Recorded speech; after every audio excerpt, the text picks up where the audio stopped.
大家好啊，欢迎你们有闲的没事干回到毛怪先生的频道。我发现史山代码系列培养了一批看热闹不嫌事儿大的观众。你们这不是往火坑里推我吗？别着急啊，那玩意儿做起来得准备很多东西，所以制作期间呢，我也得讲一讲其他的小故事。今天呢，暂时回归一下漫画小剧场，讲一讲与工作息息相关的事儿——租房。同时呢，也因为又一届大学生毕业，祝贺我们这些优秀的高校毕业生荣升成下一代的社畜。因为晋升为社畜，所以这一届毕业生呢也面临租房的问题。因此，本老师专门制作了一期黑中介的故事，请大家引以为戒。我之前呢成天给大家讲动画，也给同学们介绍过一些如何找工作的经验。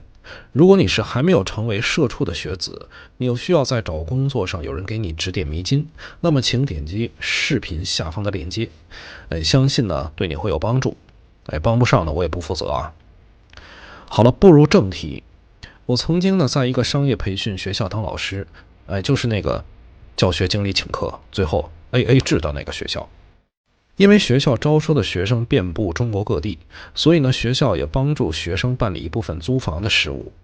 学校招收的学生数量大，所以干脆把对面一幢楼的空房全租下来了，然后呢，再分别租给学生们。对，这个地方就是三元庵。如果你不了解三元庵始末也请点击下方的视频链接。学校豪掷千金租房，主要呢也是考虑学生的安全，便于统一管理。但是当时学生的数量呢，应该在200人左右，学校也管不过来，所以剩下的一些人呢，只能自己去租房。但是当时学校也三令五申地告诉学生们，尽量的去找正规的中介去租房子。但总有一些人为了贪图便宜去找黑中介。当然了，黑中介不会在自己脸上写我是黑中介，这个呢，你只能是自己提高警惕。当然了，也有一些辨别黑中介的方法。首先呢，一些小的中介为了招揽生意，在价格上做手脚。这些小中介里呢，有时候就会掺杂进几个黑中介。有时候呢，学生为了贪便宜，找到这种黑中介。没事可能是没事但是如果碰上了事儿，那你哭都来不及呀。像这种黑中介呢，往往在你退房的时候，以各种理由克扣你的押金，甚至是不退押金。这一点呢，在签合同的时候就一定要协商清楚。不过放心吧，协商了也没啥用，因为你要跟黑中介签了合同那个合同基本就是一张废纸。有的中介呢，为了抢生意，以各种利好消息诱骗你上钩，比如免中介费、免押金什么的。不过呢，这都是带有先天条件的。比如免中介费，那可能就会在房租上给你提高价格，或者呢，换个说法，说我们不收中介费，但是您要交一笔服务费或者管理费什么的。其实呢是换汤不换药。如果呢免押金，那就会以提高中介费或者一次性交2个月押金或者3个月押金为手段，从另一个方面榨取你的钱财。到了最后，还总有各种理由克扣你的押金。总之呢，如果不赚钱，那中介吃什么？所以呢，这些手段一定要提前了解，并在交涉的时候问清楚到底有什么费用。有时候呢，你不问，他们根本就不会告诉你。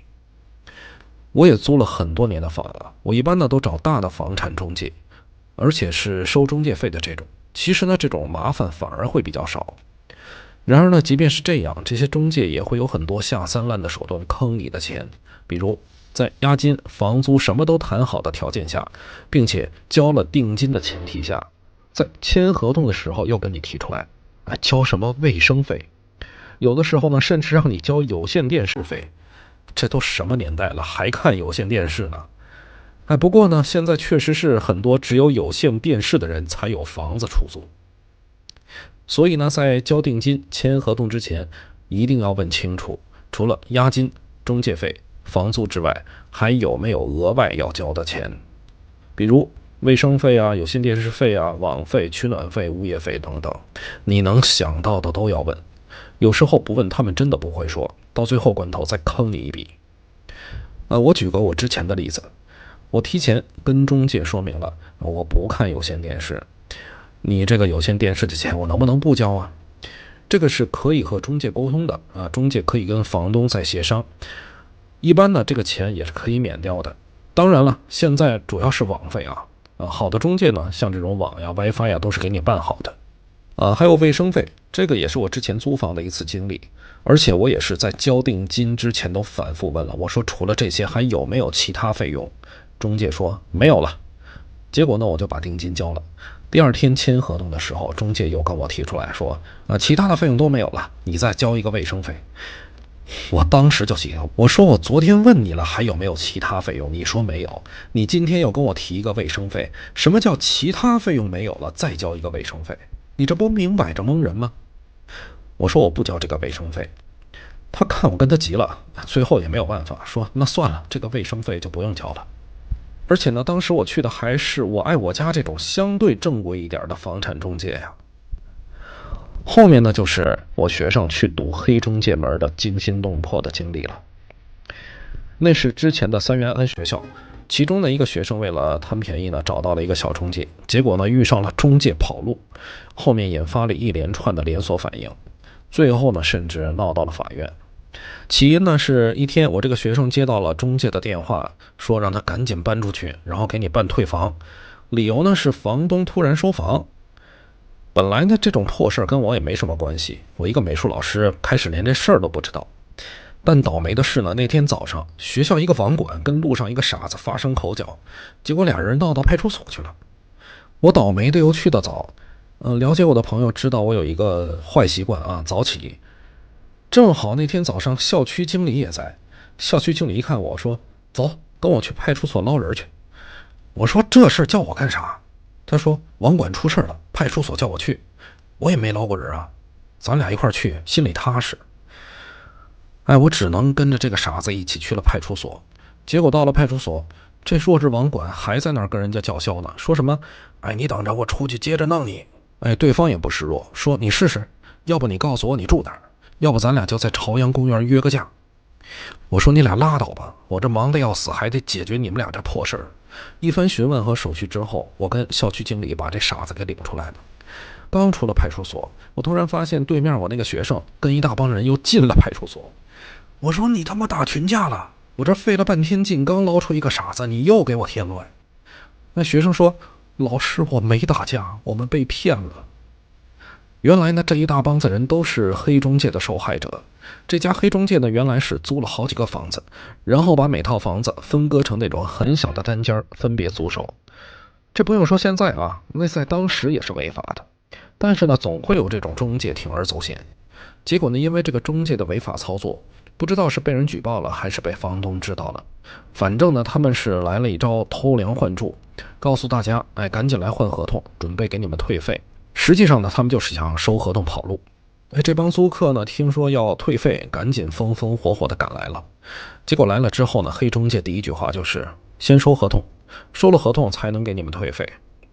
这时候呢，大部分人都把合同给交了，只有中间一个女孩子觉得不对劲儿，坚决不交合同，说你必须先把钱给我们退了。事后证明呢，这个女孩子想的是对的，因为你交了合同，你手里可就什么证据都没有了。不过呢，女孩子想的确实是对了，但是又有什么用呢？她远远低估了黑中介的套路。因为他们争执不下，而且呢，收合同的这个人也就是一个马仔。结果这女孩带着我学生和一帮人直接去了中介公司堵门去了。像这种垃圾中介公司呢，也根本没有一个正规的办公场所，他们就在居民楼里租了一套2居室，就当成办公室了。他们一帮人来到了黑中介门口，敲了半天没有人回应，结果往里一看，这里早就人去楼空了。过了一会儿呢，来了一个不像好人的东西要去隔壁，隔壁也是个中介公司，结果这帮人一下把这小子给摁住了。这不像好人的东西说：“你们抓我干啥？”大家问：“隔壁的公司人都跑哪儿去了？”不像好人说：“之前也有人来找过，说那家早就跑了，我好久没见过他们的人了。”虽然他这么说，但怎么感觉他们都是一伙的？不过呢，也没啥证据，光按着这人不让他走也不是个办法。这人看了半天说：“要么你们就告他们。不过你们看看，他们桌子上一大摞的传票，告了也没用。”女孩子呢，见这边抓不着人，便直接报警。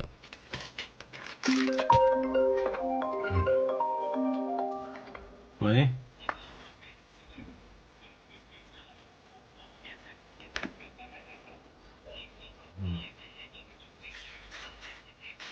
把还在现场收合同的马仔连同大伙一起带到了派出所。这就是我为啥在派出所门口碰到了我那个学生。这学生跟个傻子似的，一脸茫然。我说你交了多少钱啊？他说押一付三，将近1万块钱吧。刚住了不到1个月就被轰出来了。我说还好，你损失不算太大，因为那帮人里还有年付的。因为在派出所呢，我又帮不上什么忙，而且我这边还得上课呢。我说你看警察怎么处理吧，我得赶紧回去了。班里一帮学生等着我学动画呢，虽然学动画没什么用，因为马仔呢被警察带到了审讯室，里面到底发生了什么，外面啥都不知道。这一大帮人呢就在门口等着，除了那个带头的女孩被叫去问话了。你说这种事儿，黑中介非法出租房屋，合同被收回，钱还没退，事实如此清晰的事儿，有时候处理起来就是这么匪夷所思。我这一天的课都上完了，下班后呢，问了一下那个学生后续的事态发展。他说呢，那个马仔被审讯了几个小时之后，直接给释放了，因为他也是给公司干活的人，警察也没有理由一直留着他。警察呢，只是告诉这帮人，如果想解决问题呢，最好是去法院起诉。后来呢，那个带头的女孩甚至收到了那个马仔的报复短信，说什么我一定会整死你之类的。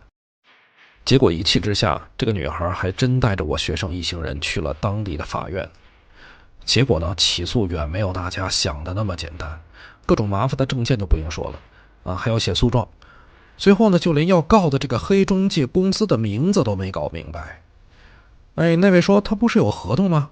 是啊，不过听说那合同上的名字跟那家跑路的公司名字根本就不一样。反正呢，那合同最后呢，也只能当一个证据，连黑中介公司的名字都不知道，你说这怎么告？再加上去告状竟然还得领号排队，而且呢人还不少。我学生在那儿待了一会儿就回来了，说他妈算了吧，拉倒吧，不够麻烦的。我估计是我呢，可能也是算了。我学生押一付三，损失了将近1万块钱。那时候对于一个学生来讲，可不是个小数目啊。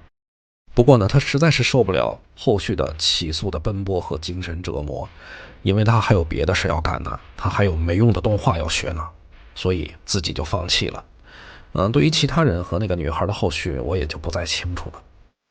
但是想想那个公司桌子上的一摞传票，那个对受骗的人来说，就是在给他们传达一个意思：绝望。刚才讲的是我学生被黑中介坑的故事，你们以为只有租客会被坑吗？我再说一个房东被坑的故事。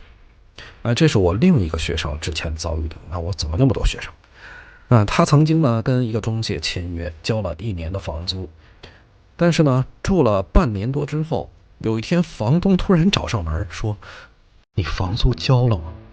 他说：“当然了，我都住了半年多了，早就交了。”后来一打听才知道，中介呢根本就没有把房租给房东。但是呢，不知道这个房东跟中介那边出了什么问题。好在这个房东并没有难为我这个学生，还是让他把后面几个月给住完了。最后呢，这个房东拿没拿到房租也没人知道。后来听我这个学生讲他去的那家中介，一进门口一个关公像上着香，里面烟雾缭绕，几个纹身大汉抽着烟跟他签的合同。我说你胆子真大，这你还敢进去？你看清楚你签的到底是啥了吗？你别签的是卖身契呀！我说你看见关公的时候就应该赶紧跑。我想呢，最后这房东也是凶多吉少不用说他最后拿没拿到房租最后这房子没让中介给卖了就算不错了。以上呢就是黑中介的故事，不知道之前那个女孩最后结果如何。我希望呢她能把黑中介搞赢，不过呢也很有可能是给那个空房再增加一张传票。因为后来呢，我对咱们的执法效率也是深有体会的。我后来丢过摩托车，我整个的报警过程就他妈跟我自己去自首一样。而且我车被偷的全过程已经被监控拍下来了，我也拿到了全程的监控录像。我拿着录像到派出所，我说：“警察叔叔，我这儿有偷车的录像，您看看，您看看。”人家说：“不用看。”结果呢，我到现在也不知道我车在哪儿呢，而且那个案件的卷宗我早就扔了，我早就放弃我的摩托车了。有那功夫，我不如玩会儿游戏，让自己开心开心。